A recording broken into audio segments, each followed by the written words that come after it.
Bonjour, c'est Cryptolyte, j'espère que vous allez bien en ce vendredi 20 janvier 2023. Bienvenue dans la quotidienne, notre rendez-vous matinal du lundi au vendredi pour analyser les news crypto, le marché et bien évidemment le Bitcoin. Et au programme, on a quand même pas mal de nouvelles. Donc comme d'habitude, on commence avec les nouvelles, puis après on va faire l'analyse technique du cours et de la macroéconomie en même temps. Avant de commencer, si vous voulez soutenir la chaîne, c'est très simple. Likez, partagez cette vidéo, ça aide beaucoup au référencement. Et abonnez-vous si c'est pas déjà fait. Et on attaque tout de suite avec les chiffres qui sont tombés aujourd'hui, qui étaient plutôt positifs somme toute, mais forcément on a eu une réaction négative au niveau des cours, parce que ça veut dire que la Fed a plus de marge de manœuvre. On est toujours encore dans la bascule entre le narratif d'inflation, le narratif de récession, on est encore un peu entre les deux. On a les ventes de logements existants qui va être très important aujourd'hui, qui va tomber, et encore un discours à 11h de Lagarde, discours de Lagarde d'ailleurs qui a été, donc celui d'hier, très fort, on va dire ça comme ça, très fort sur la prise de position face à l'inflation. Alors ce qui est très intéressant de voir, c'est que globalement, on a un shift par rapport à l'année dernière où globalement voilà, on tape du poing sur la table en disant on va augmenter les taux, et ce qui est intéressant de voir, c'est qu'on a vraiment une séparation au sein de l'Union Européenne qui est différente. D'un côté, on a la Deutsche Bank qui a une volonté de vouloir avoir une augmentation des taux, et après on a le reste de l'Europe qui souffre justement de cette augmentation des taux à cause principalement des taux d'endettement. Et ce qui est vraiment important, c'est que du coup on va continuer à augmenter les taux, je pense progressivement. La BCE est en retard par rapport à la Fed, mais on va continuer à augmenter les taux pour pouvoir asseoir le fait que l'inflation va diminuer. À savoir que celui qui est le plus touché par l'inflation actuellement reste majoritairement l'Allemagne, qui est touchée par une inflation d'importation liée à l'importation énergétique qu'ils ont. Donc on a vraiment je pense, une guerre intestine au niveau de l'Europe sur la politique de la BCE, bien que la BCE est censée être indépendante, on le rappelle, c'est le principe même, ce qui a été martelé lors de leur dernier entretien, lors de leur dernier consortium. Et l'indépendance est essentielle dessus, et on va voir justement où va aller cette indépendance. Est-ce qu'on va aller sur une augmentation des taux ou une baisse? En tout cas, on fait front commun avec la Fed, a priori, même si on est en retard, comme d'habitude, au niveau de la BCE. Ensuite, nous avons le nouveau CEO, donc celui qui a repris FTX pour justement s'occuper de la liquidation, qui va relancer l'exchange. Alors, très intéressant, c'est que là, du coup, il y a eu un amalgame énorme de compréhension, et il ne va pas redémarrer l'exchange en disant « mettez votre argent, on va faire du trading », non, pas du tout, il va redémarrer en fait les serveurs, tout ce qui tournait autour de FTX, pour essayer de récupérer ce qui peut être récupéré à partir de là. Alors du coup, on a eu forcément SBF qui s'est excité et qui a dit « oui, c'est très bien, je suis content qu'il le fasse, comme ça il va se rendre compte que FTX US est solvable et va rendre l'argent à toutes les personnes ». Très intéressant cette réaction sur Twitter, comme d'habitude. Nous avons une surréaction de SBF, comme s'il était dans un autre monde. Je pense que s'il y avait eu encore beaucoup d'assets sur FTX US, ça aurait été déjà décompté depuis un certain temps. Ensuite, nous avons Stargate qui intègre Metis, donc qui permet enfin à Metis, donc Metis qui est une L2 d'Ethereum, et qui permet à Metis principalement d'utiliser la DeFi cross-chain, donc c'est fait, on est bon, donc là-dessus on a quand même une grosse avancée pour Metis qui est plutôt positif sur le long terme.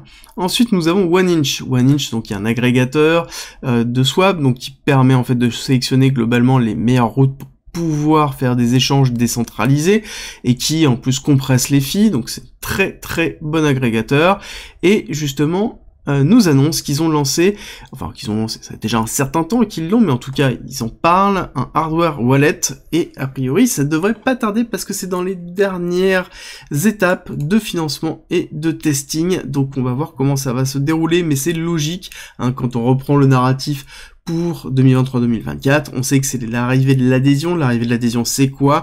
C'est le wallet, c'est un petit peu la vidéo que je vous avais fait justement le dimanche où je vous avais expliqué la vision de tout le monde et ma vision à moi sur justement l'évolution de la masse adhésion.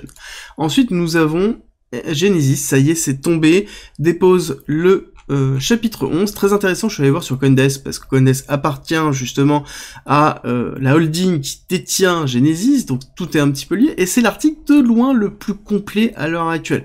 qui revient un petit peu sur tout, donc on va voir comment ça va se dérouler. En tout cas, ceux qui sont contents, c'est les personnes qui sont dans Gemini, en tout cas les deux CEO, parce que ça va permettre de pouvoir débloquer la situation et surtout offrir un petit peu de visibilité à voir comment ça va se dérouler avec justement Digital Currency Group, donc qui est la holding qui détient tout ça. Et ensuite, nous avons Nexo qui paye les 45 millions de dollars pour justement se mettre en raccord avec la SEC. Ce qui était intéressant, c'est qu'ils avaient justement fait la politique en disant bon bah vous voulez pas de nous, on part, voilà. Et là, a priori, bon, ils ont payé. Mais en même temps, on a bien vu que c'était très compliqué parce que actuellement, ils sont quand même dans la panade avec les différentes interventions des autorités bulgares sur le blanchiment d'argent qui a été effectué. On n'a pas encore d'informations dessus sur ce qui a été trouvé, mais il faut le prendre en considération que c'est quelque chose qui est en cours. Et à côté, justement, nous avons tout le monde qui refuse, en tout cas le fait de permettre à Nexo d'exercer dans le pays en question, parce qu'il y a un problème de légitimité, et là, globalement, Nexo s'achète de la légitimité. Bon, à voir exactement ce que ça va donner, mais je pense que c'est pas forcément positif pour l'image de Nexo. On verra bien de toute façon sur le long terme. On a terminé sur les nouvelles, on va attaquer la partie technique après une courte pause. Cette vidéo est sponsorisée par BitGet. BitGet qui est un exchange centralisé qui fait partie du top 3 en termes de volume de trading. C'est un exchange que j'utilise déjà depuis un certain temps et je trouve que c'est une bonne alternative non KYC pour diversifier un petit peu les différents échanges dans lesquels on se trouve. On n'oublie pas avec ce qui a pu se passer avec FTX, il est toujours intéressant d'en avoir plusieurs, qui plus est non KYC, avec une limite de 20 BTC. On a un gros pool de liquidité, donc pour faire du trading, on a tout ce qu'il nous faut, et on retrouve tout ce que l'on retrouve classiquement avec les futurs, avec le trading spot, les grid trading, les effets de levier si on le souhaite, et avec le earning, on va retrouver l'ensemble des éléments comme le earn, le shark fin et le lunch pool qui sont toujours très intéressants et qui sont des produits à part dans lesquels certainement je vous ferai une présentation. Nous avons à côté, donc je vous ai parlé des bots très intéressants où on va retrouver notamment les grid bots classiques mais aussi les DCA spot et les DCA futurs dans lesquels je vais vous faire une présentation parce que ce n'est pas des DCA classiques et il y a des choses à faire dessus. Je suis en train de vous préparer une petite vidéo pour ça. Si vous vous inscrivez avec BitGet, avec mon lien, en l'occurrence vous avez un maximum de 8000 $ de reward en fonction du dépôt que vous faites, le premier dépôt qui compte, et en plus, pour les 150 premiers, vous avez des rewards supplémentaires qui sont versés en bonus de trading. Si vous déposez 200 $, vous gagnez 30 $ en bonus de trading que vous pouvez utiliser pour ouvrir des positions, payer à vos fees. 500 $, 50 $. Si vous déposez 1000 $, vous recevez 100 $. Et si vous déposez 5000, vous récupérez 250 $ de bonus de trading, en plus des autres rewards qui sont donnés. Et en plus, avec le lien, vous avez moins 10% sur la totalité de vos fees. Donc c'est en commentaire et en description. Si vous voulez soutenir la chaîne, c'est le meilleur moyen, en plus de liker, partager et de vous abonner. On reprend tout de suite la vidéo. Analyse technique qui commence comme d'habitude par notre récapitulatif de notre hypothèse héliotiste avec nos 5 vagues qui se terminent ici en avril 2021. Nous sommes actuellement dans un retracement A, B, C, B avec extension, C avec extension. Nous sommes en dessous du 618, donc en dessous d'un niveau important de rechargement long terme quand on a une politique de DCA sur l'ensemble du mouvement du cours du BTC. Donc là-dessus, nous sommes dans une zone intéressante, oui, mais il faut prendre en considération qu'on peut attaquer plus bas, 786 à 14 800, on peut retourner au top de la 1 à 14 000 et aller chercher la target qui fait consensus déjà depuis un certain temps sur justement Twitter, notamment le crypto Twitter et différents analystes, qui est les 10 000 $, entre 10 et 12 000, qui représente la 1,618 de l'extension de la A sur la B, donc qui serait justement une target tout à fait cohérente pour l'évolution du cours, mais encore une fois, on sait que c'est pas parce que c'est cohérent que le cours va aller là, et il faut prendre du recul. Ensuite, nous avons ici, si on zoome, toujours ce gap CME qui n'est pas comblé, nous avons bien une compression ici du cours, on voit bien que certainement on va clôturer comme ça, ou avec assez peu de volatilité. En tout cas, il faudrait quand même un petit peu de mouvement. La nouvelle de Genesis est tombée, je pense que ça n'a influencé absolument pas le cours, comme on peut le voir ici. Il faut le prendre en considération que, comme je vous l'ai dit, c'était quelque chose qui était pricé.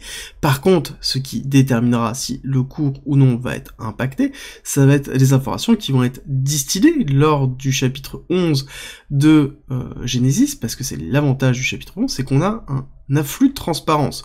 Donc on va avoir un petit peu tout ce qui peut se passer avec justement DCJ, donc la holding qui est au-dessus, et l'impact que ça pourrait avoir sur les cours. Bon, somme toute, là on est dans une phase de consolidation réelle, malgré le fait qu'on ait une macroéconomie, Nasdaq et SP500, on ira le voir, qui sont actuellement quand même avec une session très forte à la baisse. Hein. Là on voit qu'on a bien cette résilience qui est en train de se faire, on a une résilience qui entraîne justement le cours, encore une fois, sur une forme de rebond dans lequel on est en train de se faire rejeter. Donc on est sous une forme de retest sur la distribution qu'on est en train d'être effectuée. Alors, ce qui est intéressant, c'est que la distribution n'est toujours pas validée, mais pourtant on a une forme de retest qui est en train d'être, ce qui est plutôt positif sur une continuité baissière, mais une continuité baissière à faible volume dans lequel on n'a pas une cassure franche et forte avec d'énormes bougies, parce que même on voit ici la bougie a été ravalée déjà énormément, donc ça veut dire que on a quand même quelque chose qui est positif au niveau du cours, qui nous montre vraiment, encore une fois, la décorrélation entre le BTC et la macroéconomie. On a quand même une décorrélation qui est beaucoup plus forte qu'antérieurement, et justement, c'est une des forces actuellement du BTC et des crypto-monnaies maintenant. Alors au niveau des liquidités, très intéressant, on n'a toujours pas de liquidité, ou très peu de liquidité, et justement c'est pour ça que le cours ne bouge pas, c'est une des raisons. Et au niveau des liquidités, on voit qu'on a un petit peu de liquidité de shorter qui essaie de se positionner sur ce retest pour une continuité baissière, donc il n'est pas totalement incongru de voir une accélération haussière, juste une mèche pour aller liquider un maximum de personnes ici avant de faire le mouvement baissier.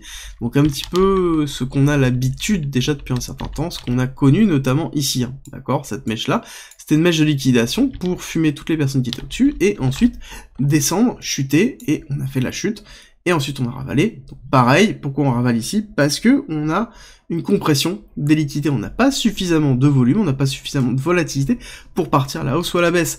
Et étant donné que nous sommes juste au-dessus, ici, de ce break-off structure, donc qui représente une résistance très forte, structurellement, nous sommes dans une zone grise, d'accord? Donc on est dans une zone de retest, ici, pour idéalement une continuité baissière, d'où le fait que majoritairement les personnes essaient de shorter là, d'accord? Parce que nous sommes dans une trendline long terme sur une volonté baissière, donc une tendance baissière, et actuellement, nous n'avons pas cassé en fait le break-off structure, donc nous ne sommes pas dans un retournement tant qu'on n'a pas consolidé au-dessus, et donc forcément, on se retrouve sur les personnes qui vont appuyer vers la baisse, mais ce qui est intéressant, c'est que même s'ils appuient sur la baisse, c'est pas avec grand chose. Quand on regarde un peu l'Open Interest, on voit que oui, ça monte légèrement, mais c'est somme toute assez plat.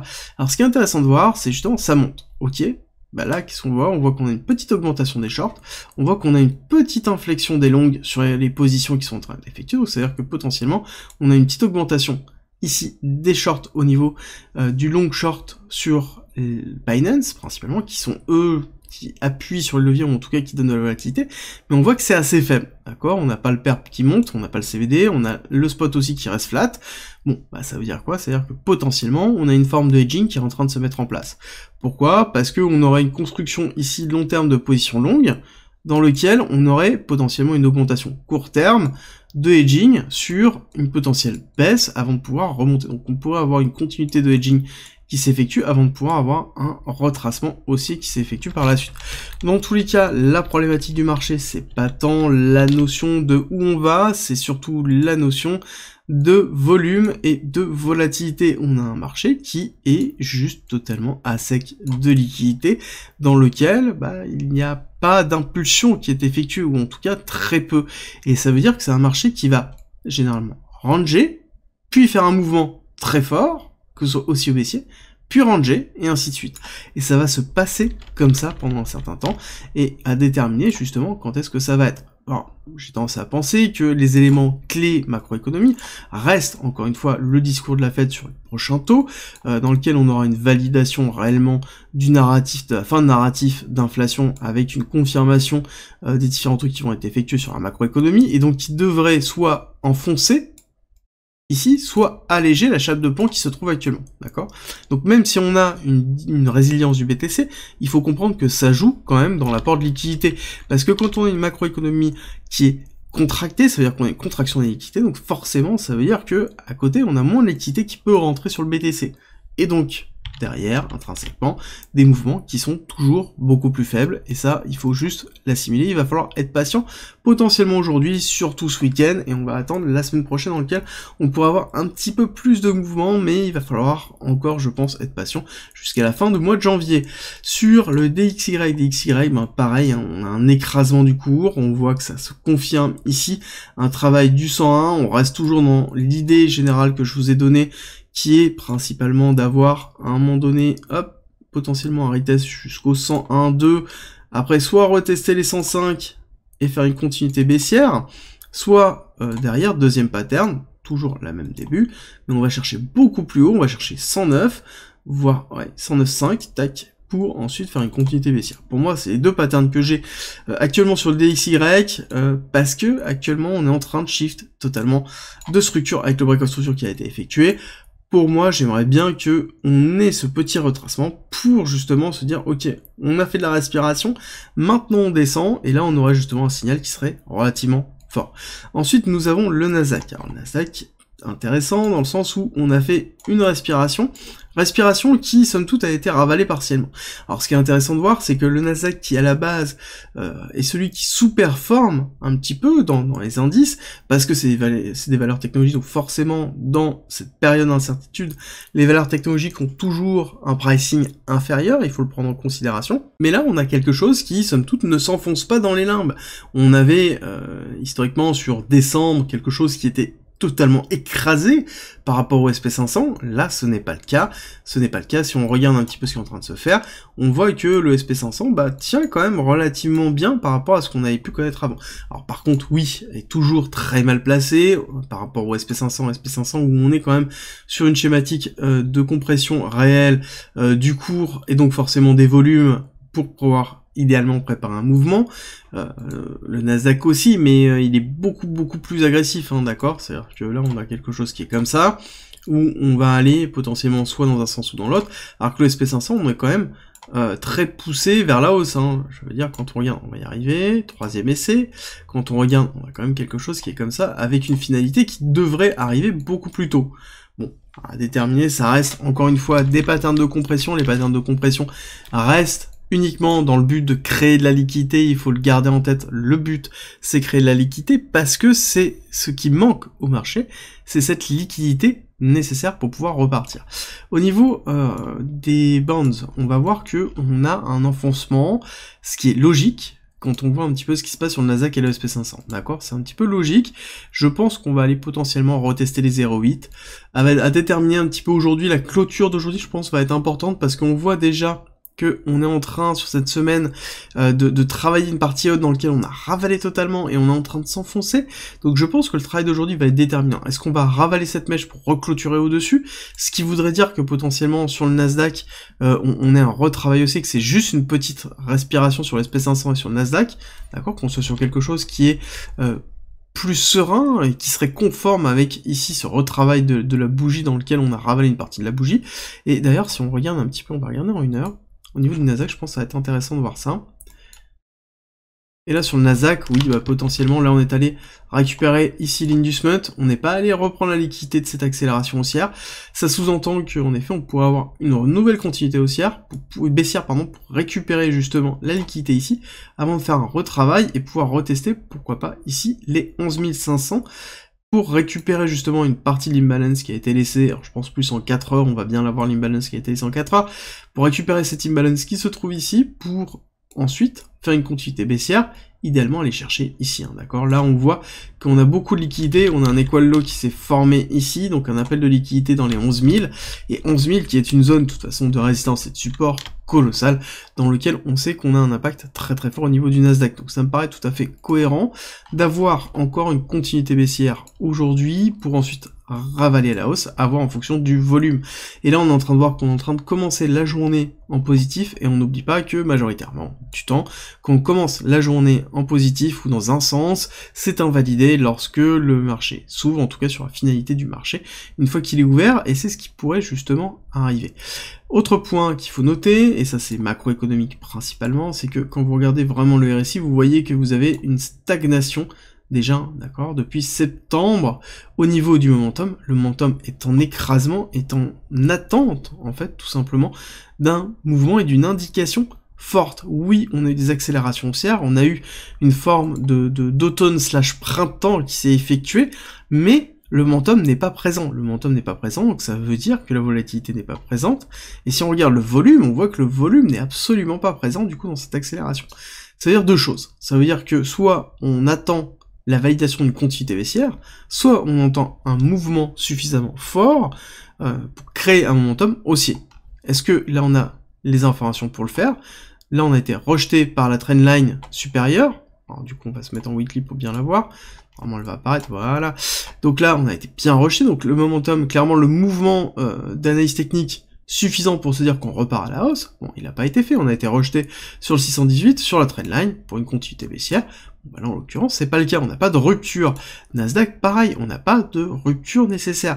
Et fondamentalement, en termes de news, on n'a rien qui nous donne. Oui, on a une économie américaine qui est plutôt stable et positive, mais est-ce que c'est suffisant actuellement? Nous sommes toujours entre le narratif de la récession et le narratif de l'inflation, donc même si l'économie est suffisamment forte et importante, ce n'est pas suffisant pour justement se dire que l'inflation est terminée. On a toujours la peur de l'inflation et la peur de la récession, on est entre les deux, d'où l'incertitude, d'où le fait qu'on a un momentum qui ne prend pas de position, un volume qui s'écrase, parce que l'incertitude c'est le pire des marchés, et forcément on est dans la zone des BPA, et les BPA sont pas forcément positifs, sont plutôt entre les deux, et donc forcément ça en rajoute encore à la zone d'incertitude, et on sait que les marchés n'aiment pas l'incertitude, ils aiment la certitude, et je pense qu'on risque de voir un pricing, là ce que l'on voit plutôt c'est un pricing de l'incertitude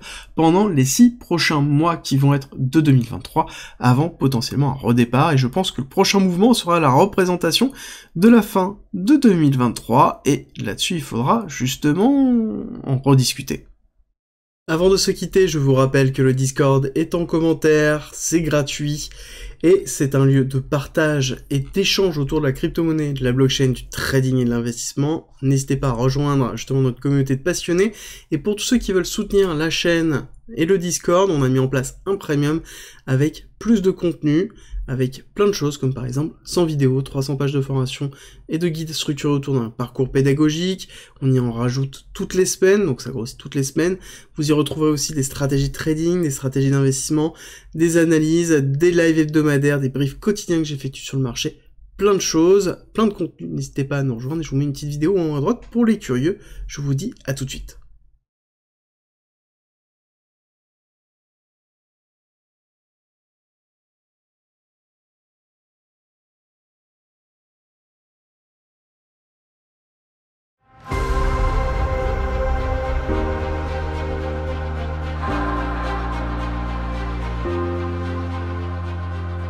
Si tu aimes mon contenu, n'hésite pas, partage, like, ça m'aide énormément, et rejoins-nous sur Discord.